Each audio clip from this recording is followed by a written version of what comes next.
Gente, faz tanto tempo que eu não gravo um vídeo, será que eu ainda sei fazer isso? Tudo bom, gente?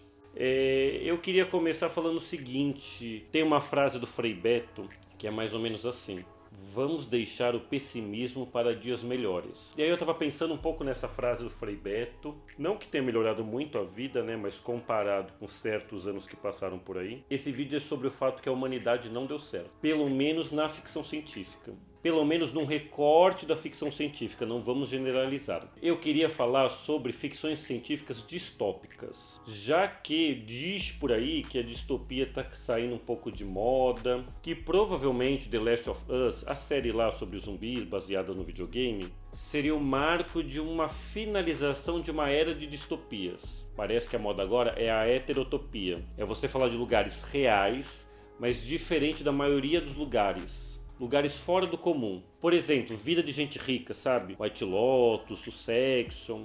Mas enfim, eu não vou falar de heterotopia, porque eu não sigo modas. Eu quero falar de distopias na ficção científica. O que na verdade é quase um pleonasmo, né? Eu não consigo lembrar de ficções científicas que não sejam distópicas. Acho que talvez os Jetsons, Star Wars. Mas de cabeça, quando eu penso em distopia e ficção científica, me vem vários títulos como Blade Runner, 2001, Planeta dos Macacos, Matrix, O Exterminador do Futuro. Tentando pensar em todas essas histórias, o que elas têm em comum é como se o domínio da tecnologia fosse algo maléfico, como se o saber tecnológico tivesse algo de maligno. E muitas delas defendem que o avanço da tecnologia destrói o meio ambiente. Bom, erradas não estão. Ou que o homem criou máquinas tão parecidas com ele mesmo que, adivinhem só, elas são péssimas e malignas.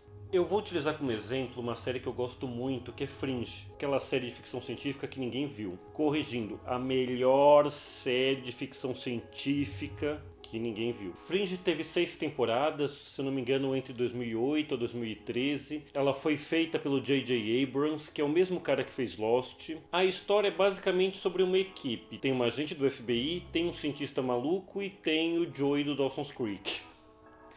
E Fringe é sobre essa equipe resolvendo crimes bizarros, como vermes que crescem dentro do corpo das pessoas e estouram seus esôfagos. Esse é um dos meus episódios favoritos. Falando assim, parece que Fringe não é lá essas coisas. Na verdade, a primeira temporada, a segunda não é mesmo. Nossa, eu odeio quando falam isso, né? Começa a melhorar na 5ª temporada. Mas o desenvolvimento de Fringe é maravilhoso. Eu não vou dar spoilers aqui do que acontece, mas a trama vai ficando cada vez mais envolvente e instigante, trazendo justamente o questionamento e o pensamento que é o tema desse vídeo, o saber pode ser utilizado para o mal, e essa é a grande dialética do homem. Quando eu vi Fringe, eu lembrei um pouco de um texto do Adorno e do Horkheimer, chamado A Dialética do Esclarecimento. O Adorno e o Horkheimer foram 2 filósofos alemães da primeira metade do século XX. Eles escreveram esse texto que é bem complicado. Eu tive que ler para o mestrado, eu tive que ler mais de uma vez, e eu ainda não sei se eu entendi ele totalmente. Vou tentar resumir ele aqui de um modo bem porco. O texto foi escrito próximo do período da Segunda Guerra Mundial, o que faz o Adorno e o Horkheimer se questionarem porque com tanto avanço tecnológico, com tanto avanço do saber, da sabedoria, o ser humano não evoluiu ao ponto de acontecer a Segunda Guerra. Eles tentam responder isso pensando que, num dado momento da história da humanidade, o homem buscou um distanciamento da natureza para poder compreendê-la e também dominá-la. Mas não foram todos os homens que se distanciaram, ou seja, alguns fizeram parte dessa natureza que seria estudada e analisada, subjugada e objetificada.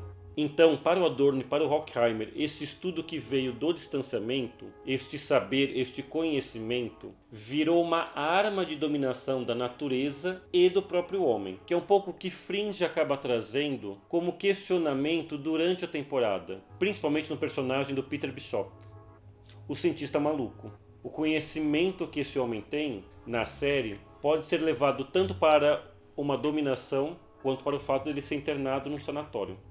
Esse texto do Adorno e do Horkheimer, para mim, ele tem alguns problemas, mas eu não vou falar agora, eu vou falar no final do vídeo, segura aí.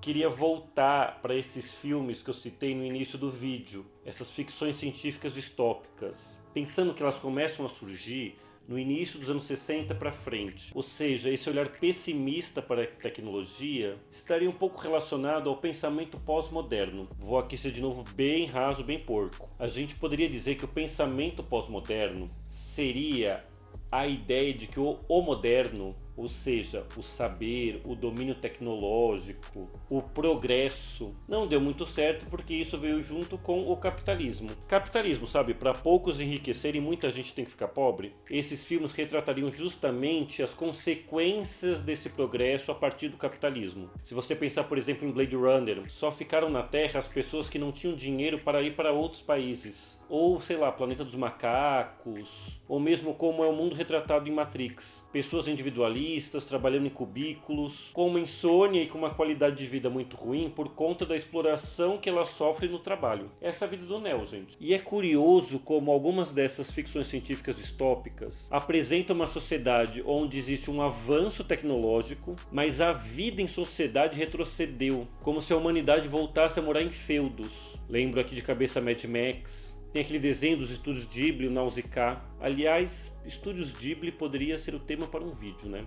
Talvez.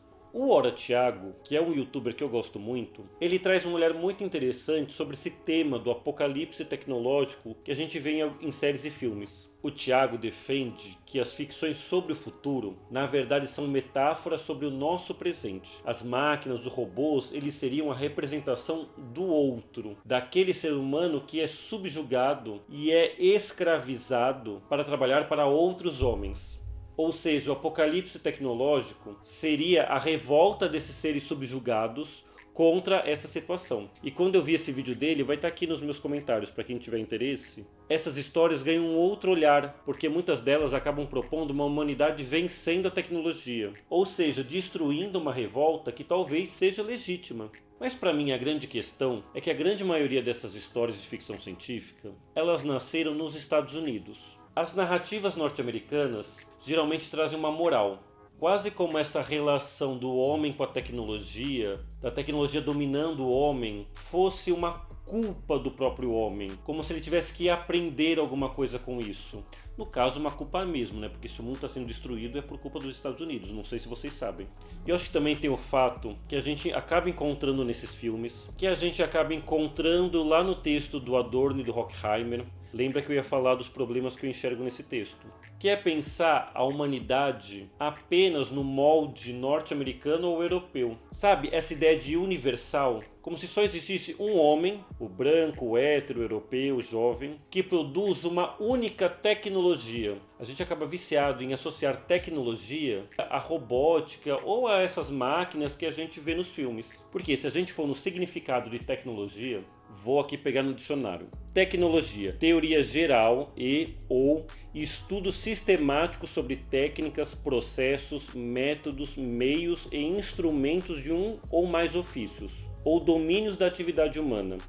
Dentro dessa definição, a gente pode pensar que o samba ou o hip hop, por exemplo, são tecnologias, porque é a sistematização de processos e saberes humanos. Portanto, há tecnologias que não são de exploração e de destruição do meio ambiente, por exemplo. Talvez seja o caso de colocá-las em evidência. Finalizando esse vídeo com algumas ideias soltas que não couberam muito no roteiro, mas que eu queria falar. É interessante pensar como esses universos retratados nessas ficções científicas clássicas, como Blade Runner, acabaram tomando áreas cult, ou seja, o que antes era a representação de um mundo destruído, uma cidade escura, oprimida, cheia de publicidades gigantes em LED, acabou virando algo cool, interessante. Lembrei de uma série da Netflix chamada Altered Carbon, que enfim também envolve androides, inteligência artificial, e é muito nítido como Blade Runner foi uma inspiração para essa série, mas diferente de Blade Runner, que propõe uma fotografia de um mundo opressor, nessa série parece tudo mais clean e mais palatável. Um Blade Runner gourmet, pode-se dizer. Eu falei sobre as ficções científicas norte-americanas, mas também é interessante perceber como esse gênero é retratado em outros países. O Japão, por exemplo. Esse moralismo, essa culpa, essa lição de moral, olha, o homem está destruindo o próprio homem, não é tão forte na ficção científica japonesa, por exemplo. Pensei agora em Ghost in the Shell. Além de não existir um juízo de valor em Ghost in the Shell, o final do filme é quase como se fosse uma proposta de um diálogo entre a tecnologia e o homem. para se pensar uma nova existência. E tem gente que fala que agora é heterotopia, que é a moda, que a distopia está por baixo, mas a gente também não pode esquecer os multiversos, né? Um tipo de narrativa que anda fazendo muito sucesso. Às vezes eu acho que o multiverso é a consequência da distopia. O mundo acabou, a humanidade não deu certo. Vamos pensar no mundo igual ao nosso, mas melhor, que está aqui do lado. Se você curtiu esse vídeo, curte, comente, compartilhe. E eu acho que é isso.